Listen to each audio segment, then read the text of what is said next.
Our top story, which comes from Grand Rapids, Michigan, the home of Grace Sharkey.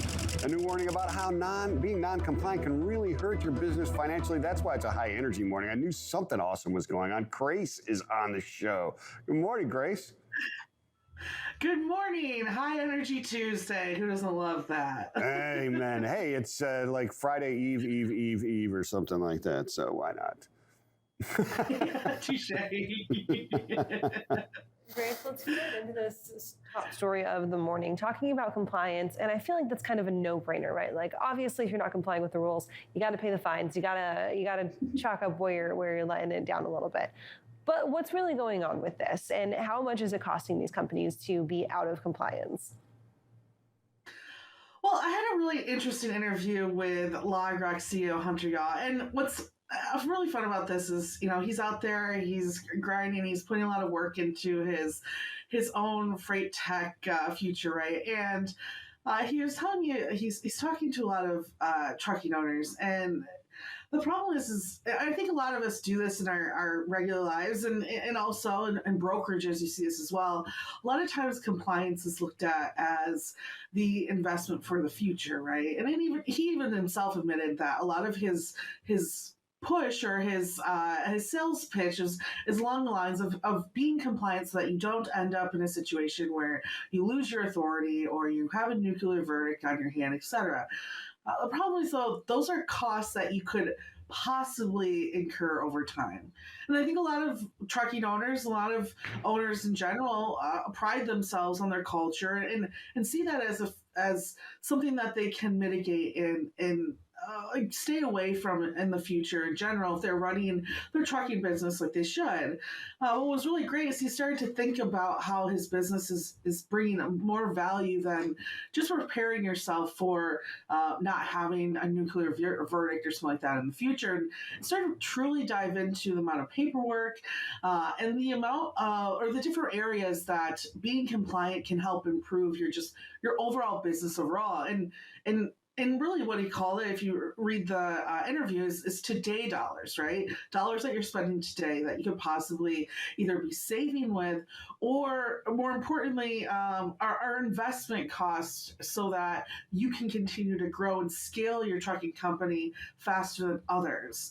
What I thought was really interesting is he broke down a lot of different percentage differences, 8 to 9% difference in cost based on a trucking company's safety plan when they start shopping for insurance, right? So it's not just about making sure that you're compliant today so that something doesn't happen and then your insurance cost goes up. It's about making sure that you're investing in technology that will make sure your company is compliant so that you can argue costs down. And then on top of that too is retention of drivers, right? They found 7% improvement in retention if you already had a good safety plan in place. And I think drivers, if anything, really understand this right now as they're looking for possibly bigger fleets to work for, or maybe moving from that owner-operator position to a company driver. The first question a lot of fleet owners are asked is, what's your safety record? Because that follows them too. And that's going to lead to what their life is like on the road. If your records aren't clean, then you're going to quickly get pulled over by DOT on the random, or you're going to have issues going through certain scales, et cetera. So I thought it was really interesting that, a lot of times we hear about compliance, even going through a lot of interviews that we've had, it's always about making sure you're protecting yourself for the future. Well, maybe there's different costs that you're paying too much today that are reflective of the compliance and safety program that you have already set in place. Grace, when we're talking about companies that are complying with safety programs or ones that are really under the microscope, is there a difference in size for who is being looked at being compliant more often than the others? And I guess a better way to ask that question is, are these smaller companies, these smaller owner-operators who are maybe running 1 or 2 trucks or have just a couple drivers, are they under more scrutiny than these larger companies are, these ones that have thousands of drivers in their fleet, thousands of trucks? And then along that same theme, is that because people who are seeking out compliance issues can more often find them in those smaller companies, and the larger companies have a better ability to defend themselves? I think this is kind of what the technology he says is going to help, right? I think you are right. Those larger companies more than likely have a little bit better of a setup, so they're able to on the dot be ready for any type of audit or any type of look into their safety program as a whole. What's interesting is I think the scaling aspect, right? I think there's a lot of smaller fleets that would love to keep adding trucks depending on how their business is growing and how they are helping the shippers or the brokers that they're working with. But I think what's important, especially if you're looking at the smaller carrier size, is how is not having a safety or compliance program in place impacting the people that you're working with so that you can even get to the point where you're scaling and possibly competing with a lot of those bigger guys? It's almost like not being worried about being caught for doing something wrong, but realizing like that compliance and safety also is a part of like your sales and your marketing.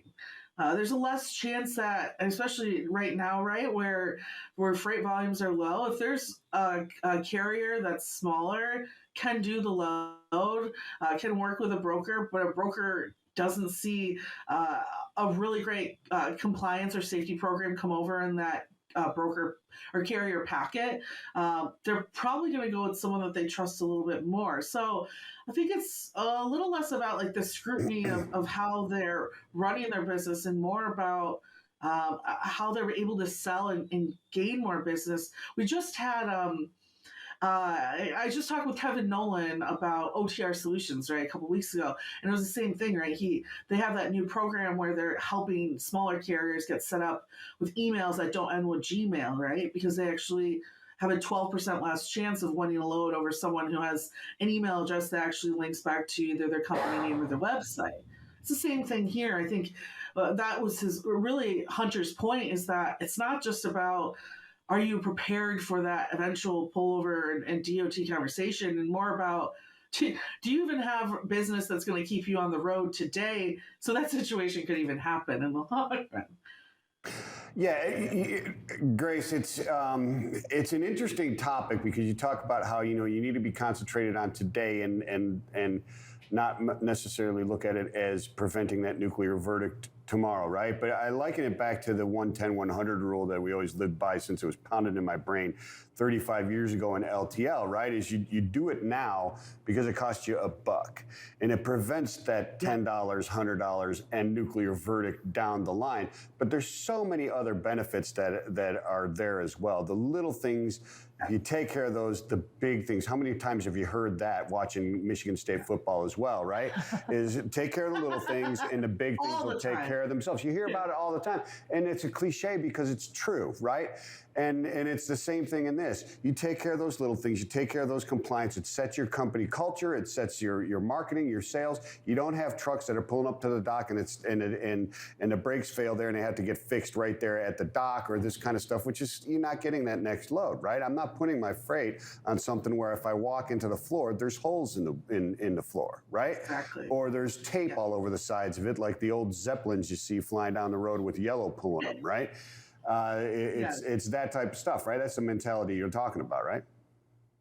Exactly. Even I think we do it in our own lives. Even I think brokers a little bit, right? Like you might put someone on a load today just because they want to do it for $50 less, but how's that going to look to your customer when that carrier you chose ends up being 4 days late, right? It's about that good behavior today, so for the long run relationship that you're looking to build.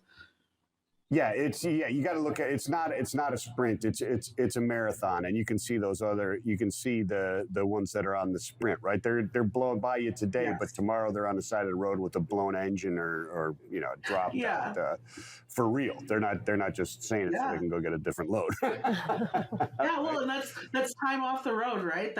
There's so many different areas that this adds up to, and I think that's what makes it really exciting that technology is starting to realize that, and there's good investments now in the area as well.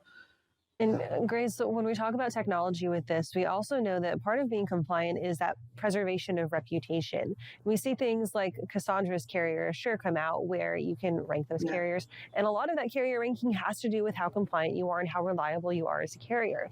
Do you think that this technology that you're seeing combined with things like what Cassandra Gaines is doing and what these other companies are doing to provide real-time feedback, are really kind of that nail in the coffin for making things better and preserving those carrier reputations. Oh, definitely, right? Like last year, we saw all of this visibility and investment into being able to find the assets and track the assets. Well, now that we know where they are, now we're going to quickly find out what they're doing behind the scenes in order to scale their businesses and be a really good, true carrier partner, right? So I think this is kind of like the second wave of that visibility. It's like, great, well, we know where all these assets are. Now, how do we rank them and how do we pass out our business and trust these individual carriers, and compliance, I think, is going to be the first place that a lot of people are going to be looking. Yeah. So, Grace, let me ask you this real quick. We only have about a minute left or so, but so with all the new technology that we have in order to maintain your vehicles, all the connectivity and transparency that you have, isn't part of the danger now that negligence, it's not just, oh, well, we just didn't have a great program. You actively have to ignore things to not keep them in compliance, right? I mean, that's got to become an issue eventually, if not already. Yeah, I mean, that's another great point. I mean, at the end of the day, to flip almost this whole conversation, having a good compliance program today now is going to help you prove that you've had good behavior in the past. Mm-hmm. I think a lot of the issues that you go to court and you got nothing to show for it. You don't have the records for it. And if you show, we know how juries are. They rarely side with the trucking companies in Sure. these situations. So if you can go in and say, listen, we invested this much money into making sure that this would never happen, and this is a one-off case, and here's what we've done, and here's no history of this driver ever having a problem, that could be enough for someone to think twice about how that driver was driving and what his or her situation was on the road. Yeah. And then I think exactly. it's only a matter of time before we take that step into the autonomous conversation as well. But that's a topic for another time, true. Right, Grace? Yes. We'll be here for an hour. Yeah. Well, an hour or two. But Grace, thank you for joining us this morning. Of course, we will catch you this afternoon with myself on Great Quarter Gals, a great episode featuring the brand new CEO of XPO. You don't want to miss that. But we will talk to you later on today. Right now, we're going to head over to the wall. We've got our first carrier update of the morning.